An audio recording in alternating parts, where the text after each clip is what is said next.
Colossal stadium के अंदर आसमान तक फैली हेक्सागोनल मैजिक बैरियर की प्रोटेक्शन में थर्ड ईयर आइस कोर का फाइनल मैच खत्म हो चुका है। अरीना के बीच डोलोरेस और उसकी ओपोनेंट गालियत खड़े हैं। दोनों पूरी तरह एग्जॉस्टेड, तेज सांसें लेते हुए उस ब्रूटल लड़ाई के बाद। गलियत की आंखों में साफ डिसबिलीफ और कंफ्यूजन झलक रहा होता है। कांपते हुए वो अपनी बची हुई ताकत समेटता है और कहता है कि वो एक फोर्थ सर्कल मेज, जिसे सारे प्रोफेसर्स ने एक्नॉलेज किया है, डोलोरेस की डिवाइन मैजिक से हार ही नहीं सकता। लेकिन अपनी बात पूरी करने से पहले ही उसकी ताकत जवाब दे जाती है और वो जमीन पर गिरकर बेहोश हो जाता है। डोलोरेस हैरानी से उसे गिरते देखती है। इस खौफनाक मुकाबले के आखिर में वो अपनी मुट्ठी भींच लेती है। वो थर्ड ईयर आइस कोर की विनर बन चुकी होती है। पूरा स्टेडियम जोरदार चीयर्स से गूंज उठता है। हर तरफ डोलोरेस का नाम सुनाई देता है। थोड़ी ही देर में लाउड स्पीकर्स अनाउंस करते हैं कि फाइनल इवेंट यानी क्लोजिंग सेरेमोनी जल्द शुरू होगी और सभी स्टूडेंट्स ऑफ गेस्ट्स से अपनी सीट्स लेने को कहा जाता है। पोडियम पर खड़े होकर वाइस प्रिंसिपल वेंसी मॉर्ग खुद को सेरेमोनी का होस्ट बताते हैं। वाइस प्रिंसिपल वेंसी मॉर्ग पूरे स्टूडेंट बॉडी के सामने बोलना शुरू करते हैं। वो कहते हैं कि वो कोलोसियो एकेडमी के स्टूडेंट्स से प्यार और सम्मान के साथ बात कर रहे हैं, लेकिन स्टैंड्स में बैठे स्टूडेंट्स इस पर यकीन नहीं करते और आपस में फुसफुसाने लगते हैं। कोई उनकी सिंसेरिटी पर सवाल उठाता है, कोई ताना मारता है कि उनसे प्यार की उम्मीद बेकार है, और कोई पहले से ही एक बोरिंग लेक्चर के लिए मेंटली तैयार हो जाता है। सब मानते हैं कि वो स्टूडेंट्स को पसंद ही नहीं करते। तभी वेंसी खुद मान लेते हैं कि उन्हें पता है स्टूडेंट्स उन्हें अनोइंग समझते हैं। वो बताते हैं कि उनका सख्त बिहेवियर जानबूझकर था, ताकि एकेडमी की दीवारों के बाहर की हार्श रियलिटी के लिए स्टूडेंट्स तैयार हो सकें। उनका मकसद था उन्हें इतनी समझ और ताकत देना कि वो किसी भी प्रॉब्लम और एडवर्सिटी का सामना कर सकें। लेकिन फिर वो कहते हैं कि एक खास स्टूडेंट से मिलने के बाद उनका नज़रिया बदल गया। उनके दिमाग में एक फ्लैशबैक चलता है, विकॉर का वो पल जब वो प्रोफेसर सैडिल के सामने उन स्टूडेंट्स के लिए खड़ा हुआ था जो फीस नहीं भर सकते थे। वेंसी को याद आता है एग्जाम के दौरान का वो डर और गुस्सा जब वाइकर गेट खोलने के लिए चीख रहा था, और फिर वो पल जब घायल प्रोफेसर सैडिल को बाहर निकालते वक्त उसके चेहरे पर राहत और ग्रैटिट्यूड दिखा था।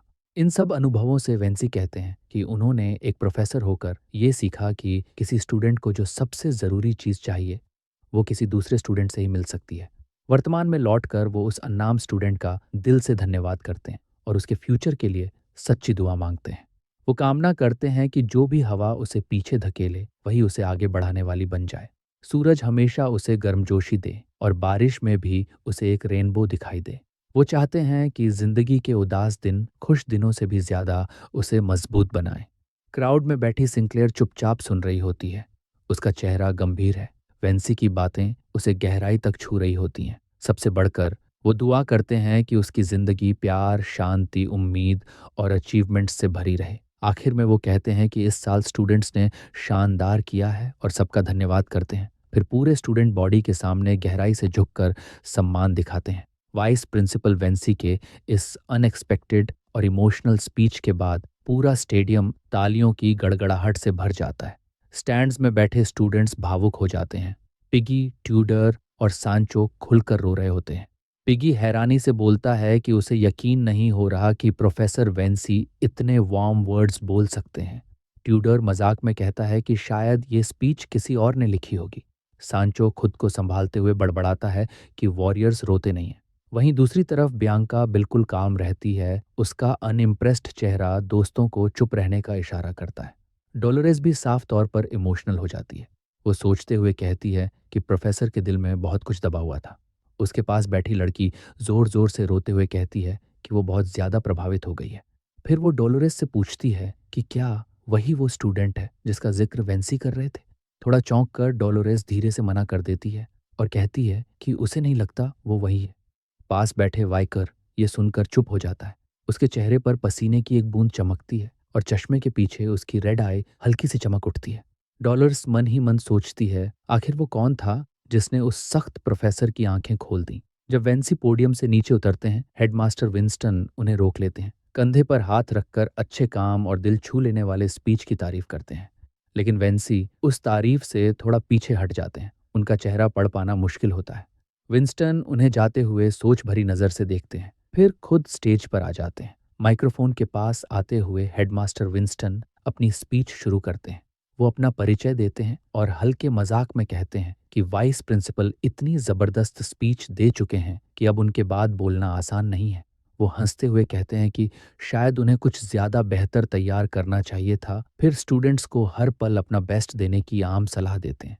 फिर अचानक उनका टोन बदल जाता है। अब आवाज में सीरियसनेस आ जाती है। वो बताते हैं कि पिछले कुछ महीनों में उन्होंने एकेडमी छोड़ दी थी क्योंकि उनकी सेहत एक क्रोनिक बीमारी की वजह से बिगड़ गई थी, जिसे मना ओवरलोड कहा जाता है।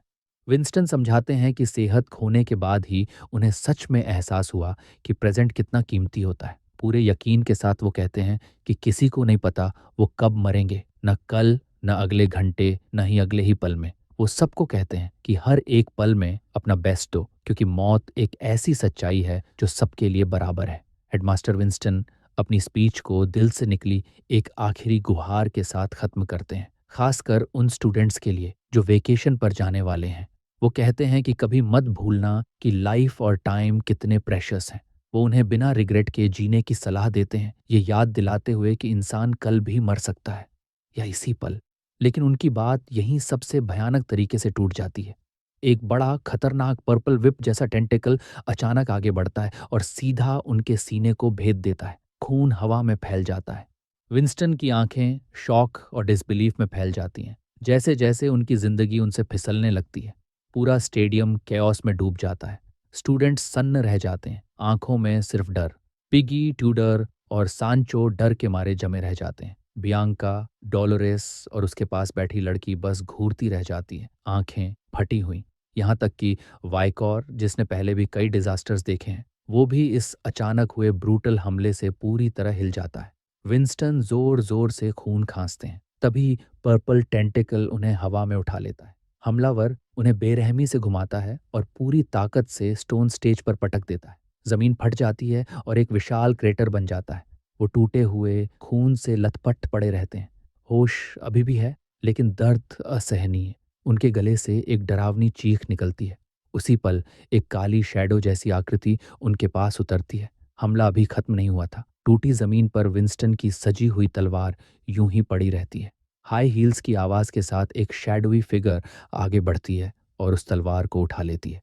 अब हमलावर का चेहरा साफ दिखता है। ये है मिज़ूरोबोरोस। उसकी अजीब मास्क के पीछे से आंखें खतरनाक पर्पल रोशनी से चमक रही होती हैं। जीत की मुस्कान के साथ वो ऐलान करती है कि आखिरकार उसे उसका इनाम मिल गया है, कि विंटर सोर्ड ऑरवेल। लेकिन उसकी जीत ज्यादा देर नहीं टिकती। गुस्से से भरे वेंसी मॉर्ग उसका नाम चिल्लाते हैं और कसम खाते हैं कि वो उसे आगे नहीं बढ़ने देंगे।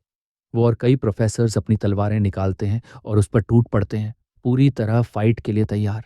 वेंसी के चेहरे पर डर और डिसबिलीफ साफ नजर आता है। वो गिरे हुए हेडमास्टर को देखता है और सिहर जाता है। विंस्टन जैसा महान सोर्डमास्टर, वो भी एम्बुश में इतनी आसानी से कैसे गिर गया? उसका डर धीरे धीरे कन्फ्यूजन में बदलता है और फिर गुस्से में, जब उसकी नज़र औरोबोरोस की कलाई पर बंधे एक जाने पहचाने ग्रीन ब्रेसलेट पर पड़ती है जिसमें पर्पल जीम जड़ा होता है। उसी पल उसे सच्चाई समझ आ जाती है। एकेडमी की सिक्योरिटी पार करने के लिए उसने खुद को किसी स्कूल ऑफिशियल के रूप में डिस्गाइज किया था।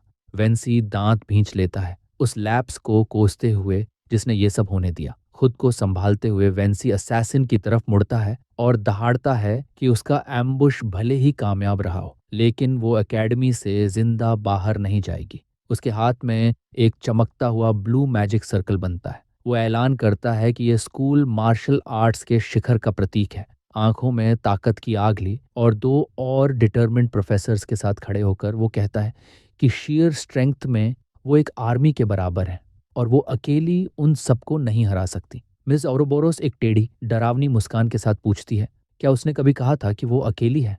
वेंसी मॉर्ग एक पल के लिए रुक जाता है। उसके चेहरे से पसीने की एक बूंद गिरती है।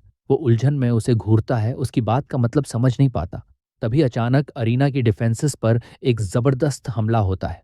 स्टेडियम को बचाने वाली ब्लू हेक्सागोनल मैजिक बैरियर जोरदार धमाके के साथ टूट जाती है, रोशनी के अनगिनत टुकड़ों में बिखरते हुए। वेंसी बेबस होकर आसमान की तरफ देखता है, बैरियर को बचा पाने में नाकाम। क्राउड चीखने लगती है और उसी शोर में असैसिन पागलों की तरह हंसने लगती है, हाथ से अपना चेहरा ढकते हुए। वो कबूल करती है कि उसे उनके डर की आवाज़ बेहद पसंद है। तभी उसका ट्रांसफॉर्मेशन शुरू होता है। उसके बालों का रंग बदलने लगता है, सफ़ेद से गहरा पर्पल बन जाता है। वो अपने चेहरे से ब्लाइंडफोल्ड मास्क उतार देती है और वेंसी बस देखता रह जाता है। वेंसी वहीं जम जाता है। उसका चेहरा पूरी तरह शॉक में बदल जाता है क्योंकि वो उस औरत को पहचान लेता है। असैसिन अपनी असली पहचान उजागर करती है। वो कोई और नहीं बल्कि प्रोफेसर सैडिल होती है। पागल सी हंसी, जीभ बाहर निकली हुई और एक आंख से चमकती हुई पर्पल रोशनी। वो कैजुअली अपने कॉलीग को नाम लेकर बुलाती है।